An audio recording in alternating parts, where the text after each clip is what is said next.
Hey, geometry scholars. I just wanted to do a few of the problems from your homework from after the test for you to see on how you did. Now, I can't answer all the problems. That would be a lot of fun, and I'd be able to explain it all and it'd be such a blast. But I'm just doing about 4 or 5 homework problems. Make sure you come in on Monday and ask questions. Remember, we have a quiz Tuesday over this material, but we'll have extended time on Monday to ask questions about any of the algebra review concepts. But with that, make sure that you take the time and do careful with your factoring. So let's go through and remember what we have here. It says, remember, always look for a greatest common factor and then apply logical guess and check. Also, don't forget to look for your difference of two squares. So first things first, we're going to look at number 2 here. Now on number 2, it is 3c to the 4th minus 6c squared minus 15c. What's the first thing you're supposed to look at? That's correct. You're supposed to look for a greatest common factor. So I look at all of these, 3c to the 4th, negative 6c squared, 15c. Well, they all have c in it, so we know where c is going to come out. And we all can divide them all by 3. So I'm going to take out a 3c, have parentheses. Remember, I undistribute, and what's 3c to the 4th, taking out a 3c, that would be c cubed, minus, well, negative 6 divided by 3 is 2, so we got 2 here. C squared divided by c is c. A negative 15c divided by 3c is 5. And so we get here a 3c times the quantity c cubed minus 2c minus 5. So that would be our rest that we can factor, because now we have a c cubed and a c. We can't factor that any further. So that's the most that you could factor. So here would be your answer for that one. All right, next one we're going to look at, I do believe, I'll make sure I'm checking both sides here, is going to be 6. And again, it's not hard if you remember to look for your greatest common factor first. So here I'm going to take out an x from all 3 terms. So I have an x times the quantity, and then you get x squared plus 6x plus 9. Now that's a trinomial, so now we need to use logical guess and check. So you put your 2 sets of parentheses down. I look at my sign here. This tells me they're both the same. So then I look at the one out front and they're both positive. So then we're going to have x, x, both addition signs. And then what numbers multiply together to be 9? 1 and 9, 3 and 3, right? So we have 1, 9, 3, and 3. Which one do you think would be the most logical one to choose? Well, yeah, 3 and 3. Now let's check to see if we're right. We have to OI. X times 3 is a positive 3x. Positive 3 times x is a positive 3x. Well, positive 3x plus 3x is 6x.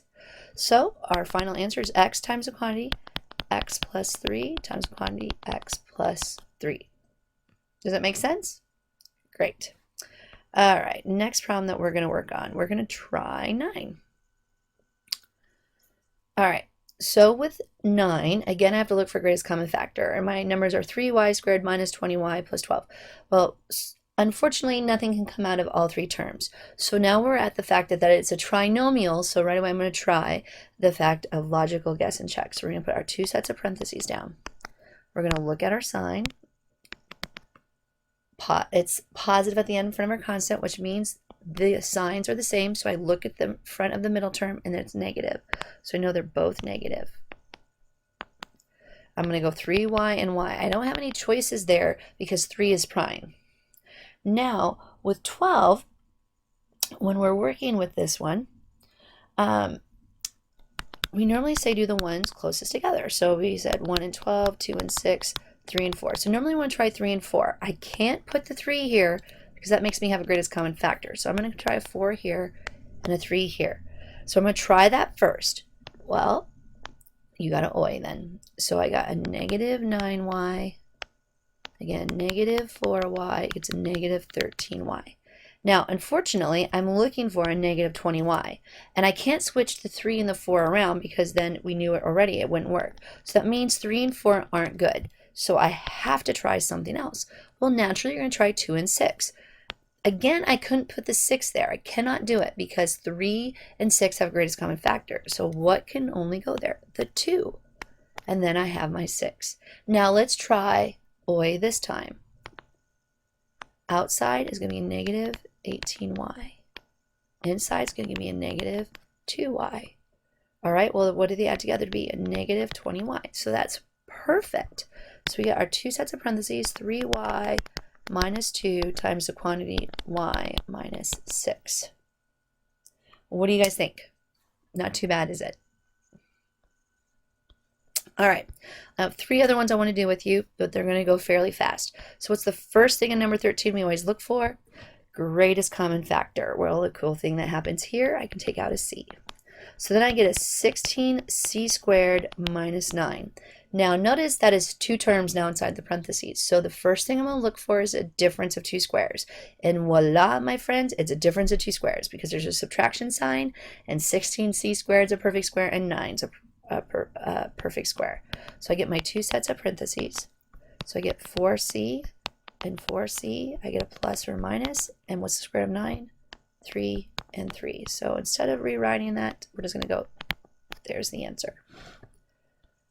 All right, now, no one wants a factor with a negative sign out in front. So just know, right when I'm looking at this, I'm looking for a greatest common factor. In this case, it's a negative 3 because there's a negative at every single one of my terms. So I'm going to take out a negative 3, and then I get left x squared.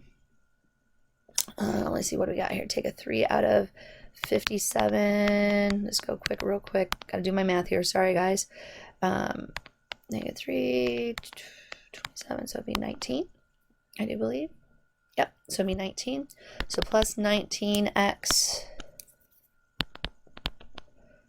minus 3, what do we got here? 34? I do believe 34. All right. Now, working with this, oops, it should be a positive 34 because a negative divided by negative is positive. So then we take the time. We have to do our 2 sets of parentheses because it's a trinomial. We already took out the greatest common factor. We have to look at our signs again. So remember, same sign because it's addition sign. This one tells me which one to use, and that's both addition. So I get here x plus, x plus. Then guys, what numbers are factors of 34? So it's 1 and 34, 2 and 17. There's nothing else. So which one are you going to probably end up using? That's right, 2 and 17. Do a quick OI check, 17x plus 2x, well that's 19x, and that's what I had up here. Well, that means we are factored. So we go here and we get a negative 3 times the quantity x plus 2 times the quantity x plus 17. Now, one thing I was asked in one of my classes this year is, does it matter which set of parentheses goes first? Can I have the x plus 17 first and then the x plus 2? And the answer is yes, because it doesn't matter if you go 2 times 3 or 3 times 2. Do you get the same answer? Yes. So just make sure you have them in parentheses and you'll be good. All right, last question for us to do, and then we're going to take notes. So with this one, what do we want to do? I look for a greatest common factor. Guess what I don't have? Greatest common factor. We look at our signs next.